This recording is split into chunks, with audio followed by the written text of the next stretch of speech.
Oh yeah, watch. Today being the 5th of June of 2025, a lot of groundbreaking events has played out in the country of Finland, together with the country or the movement of the USB. And in this video, we shall be covering and discussing every single thing that has happened in the USB movement, yes. And in this video update, we shall be discussing and critically analyzing every single thing that has happened in the USB. First thing first, today being the 5th of June of 2025, there was no court hearing and there was no trial on the case of Mr. Simon, yes. So tomorrow being the 6th of June of 2025, the trial of Mr. Simon will continue in essence. But then, even without the trial in the Pajahami District Court, a lot of interesting event has unfolded because as we speak, Mr. Simon probably has done something that will surprise and definitely shake the whole wide world. So the question here is, what has Mr. Simon pulled off from Kilamakoski Correctional Center? Well, just in case you don't know, on the 3rd of June of 2025, we received a publication coming from the Daily Post that made it very interesting and at the same time, a rather very surprising update. So the question here is, what is this update coming from the Daily Post? Well, take a look at this publication showing right now on your screen where it states, Simon sues Ngozi Orabueze in Washington over the IPOB members database. And just in case you don't understand what is currently going on here, Simon, who happens to be the Prime Minister of the USB movement, has sued his deputy Prime Minister in the person of Ngozi Orabueze. So the question here is, why did Simon sue a member of his cabinet? Well, for a better understanding and for an illustrative clarity, take a look at this publication coming from the People's Gazette, also known as PG. It states, Simon sues Ngozi Orabueze in Washington, D.C., claims she stole database of the IPOB members across Europe and USA. The People's Gazette also claimed that Ngozi Orabueze used the database of the IPOB for her own malicious purposes, yes. So they're claiming that Ngozi Orabueze stole the database of the IPOB, database which contains addresses, phone numbers, email address, and account details attached to individuals of the IPOB. They claim that she's using this database and this user data for her own malicious purposes. So now, what's the nature of the lawsuit? Because as claimed by Daily Post and the People's Gazette, they claim that Mr. Simon has filed a lawsuit against Ngozi Orabueze. So the question here is, what's the nature of this lawsuit? We'll take a look at this publication or article coming from a reliable source in Finland. It states, Simon alleges that Orabueze engaged in misconduct by taking control of the database, which is crucial for the operations of the IPOB movement. He is seeking financial penalties and coverage for attorney's fees and other costs incurred during the legal proceedings. Context: this legal action highlights ongoing tensions within the IPOB leadership, particularly regarding the management and direction of the movement. On the other hand, Ngozi Orabueze, a couple of days back, came out to make a very interesting statement. She came out, or she posted a statement or an article on our official Twitter or X page to give more clarity and to give more light about this ongoing case between herself and Mr. Simon. Take a look at this publication coming from the DPM, Ngozi Orabueze, where she stated that the Nigerian government and their agents in the BRGI are restless, using the name of our Prime Minister to promote their evil agenda.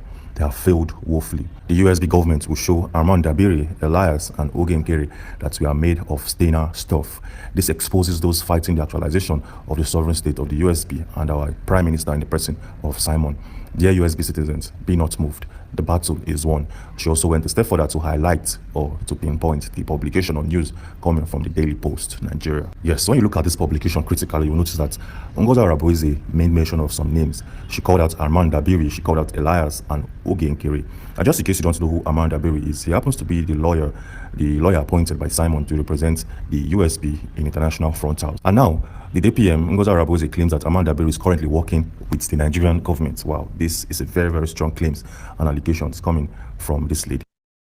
Anyways, moving on swiftly, we also have a massive and a very surprising news of the USB that will definitely surprise the whole wide world. As we speak, the constitution of the USB, that is to say, the constitution book of the USB, is now available for purchase, and this book is now available on Amazon, a US-owned e-commerce website. Yes, just in case you don't believe me, showing right now on your screen, it's a screenshot coming from Amazon.com, where we can clearly see that the constitution of the USB is now available for purchase, and this is a great feat. This simply shows that the USA are gradually, step by step, accepting and implementing materials and institutions of the USB movement.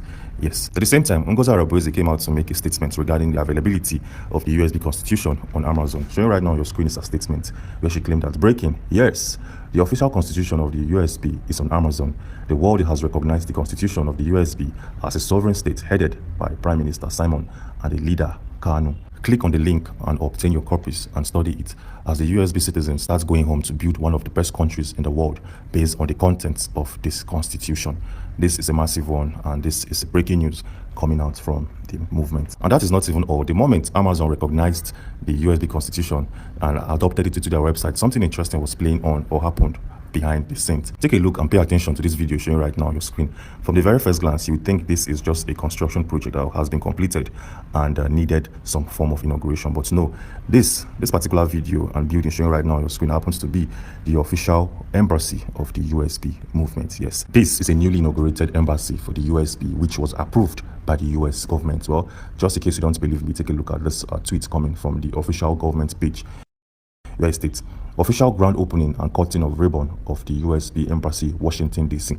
by the Deputy Prime Minister Ngozi Orabueze, her Chief Foreign Advisor, Honorable Ada Eze, and other Biafran officials and delegates. So as you can see, as of the 1st of June of 2025, the USB now have an official and inaugurated embassy domiciled in Washington, D.C. And interestingly, this embassy is located a couple of minutes drive away from the White House. This is a massive one, and this is a fundamental feat that has been achieved by the officers and officials of the USB movement. Well, let's take a look at our last news for this video briefing. We all know that the court did not sit today being the 5th of June of 2025. There was no court hearing for Simon's case. But then, something interesting has happened, even though there was no court trial or hearing.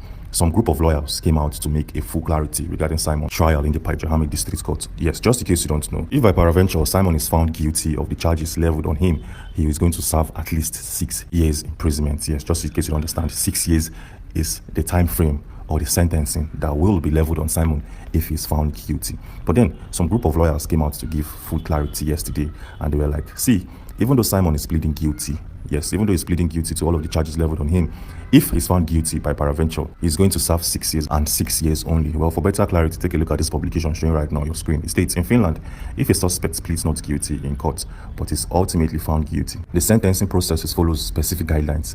Here is what typically happens. 1. Sentencing guidelines. The court will determine the sentence based on the severity of the crime, regardless of the plea. Finnish law does not automatically increase the sentence for a defendant who pleads not guilty. Hope this is actually clear and straight to the point. So he's saying in essence that Simon will serve only 6 years if he's found guilty or if he's sentenced by the courts of law and nothing more. And interestingly, tomorrow being the 6th of June of 2025, some officers from the NPI has prepared a series of documents, about 4 piles of documents that will be unleashed or used against Simon in the court of law. Tomorrow's court hearing is going to be one of the biggest and one of the most strangest that we ever see or heard before. So if you haven't subscribed to this channel, do well to subscribe. You don't see them, and they have had, yes.